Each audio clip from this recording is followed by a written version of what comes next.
Hello, beautiful people. Welcome to my channel, Just Talks with Soti. If this is your first time of being here, thank you so much for being here today. In light of recent happenings and for the fact that 2022 has been a year indeed, I decided to touch on a very delicate topic. Today, we will discuss the topic of grief. Okay, dictionary definition defines grief as a very strong and overwhelming emotion relating to sadness over the loss of a loved one. Okay, for one, I've gone through a period of grief myself. I'm not saying that I'm an expert, but then I see the need to share um, a few things about grief and how I went through the journey of grief myself. Now, I've lost a couple of people growing up, lost a couple of people in my life. But one of the major period of my life was when I lost my dad. Okay, that was in 2009. My world literally stopped. I almost didn't feel like I was ever going to get out of it.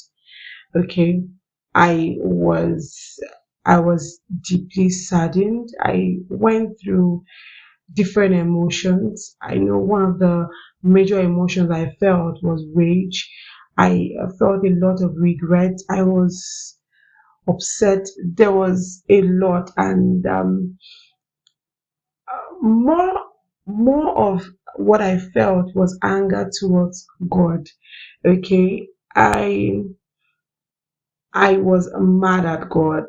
I was upset. I didn't know how to place it. I was tired. I was mad at the church. I was mad at God.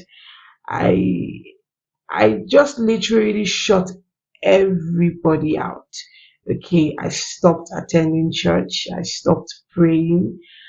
I literally avoided everything God. As a matter of fact, I didn't even want to hear, like, there was nothing anybody would say to me. And I could recall that for about a year, I was just on my own. Okay, I think at that time I left home. I was working somewhere, I got accommodation there. It was crazy. Okay, and I could recall that a year later, someone invited me to a church, and I went there. Um, I don't know how it started, right? But at the point, the minister was like, we should pray and then obey our hearts to God, and I think kind of called us forward. I really can't remember the whole scenario, but what I could recall was when it got to my turn, he was like, "What do you have on your mind?" It literally just aired my views. I was like, "Oh, I'm kind of upset at God for taking my dad, and I'm mad at him."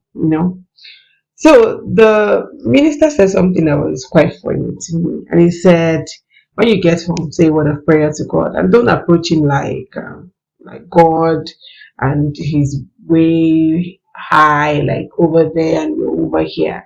Talk to him like he's present with you." And reluctantly, I said, "Okay."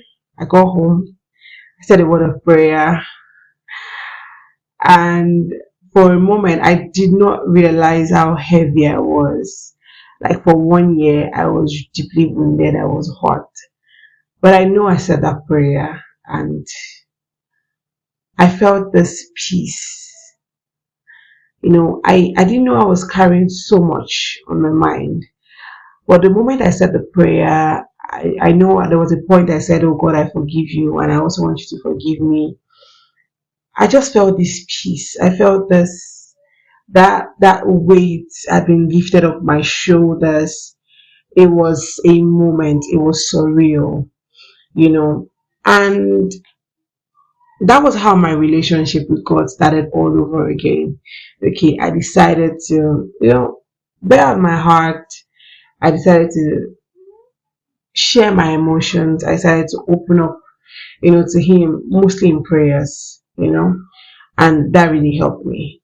And 10 years after that, I lost my mom. But this time, it wasn't, I didn't, I didn't get sucked into that rabbit hole that I was 10 years ago. Instead, yes, it was deep. I was deeply saddened. Yes, I went through a bout of emotions. But instead of closing myself out, instead of shutting out everyone, I opened up, I said a lot of prayers. I I allowed family around me. I allowed the church around me. I allowed friends around me.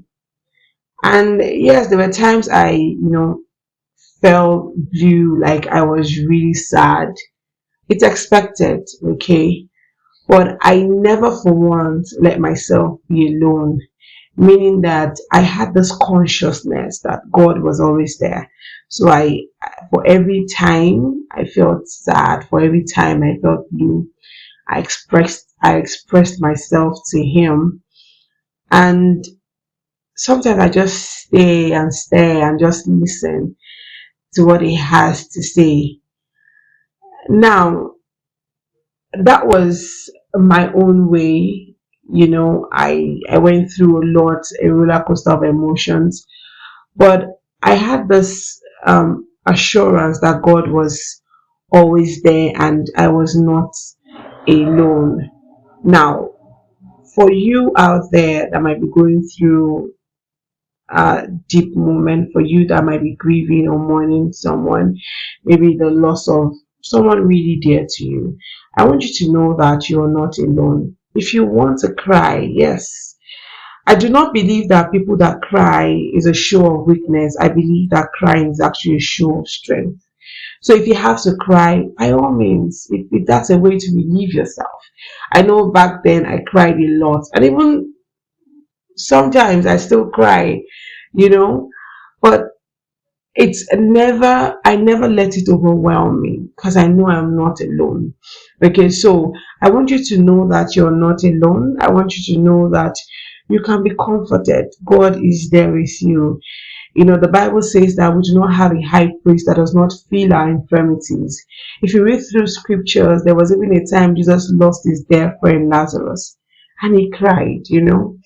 So I want you to understand that you are not alone. Do not shut yourself out of the world. Your family is there, your friends are there, you have loved ones, the church of God is there. Open up to them. Let them walk through the process with you. And at every point in time, God is as near to you as even the clothes on your body. Always open up your heart in prayer and speak to Him. Tell Him how you feel, and I'm sure that He will comfort you. I don't want to have to go through a whole lot, but I am sure that you get the message. Please be comforted. God will never leave you alone. He said in His word, He will not leave you nor forsake you. Thank you so much for joining in. God bless you.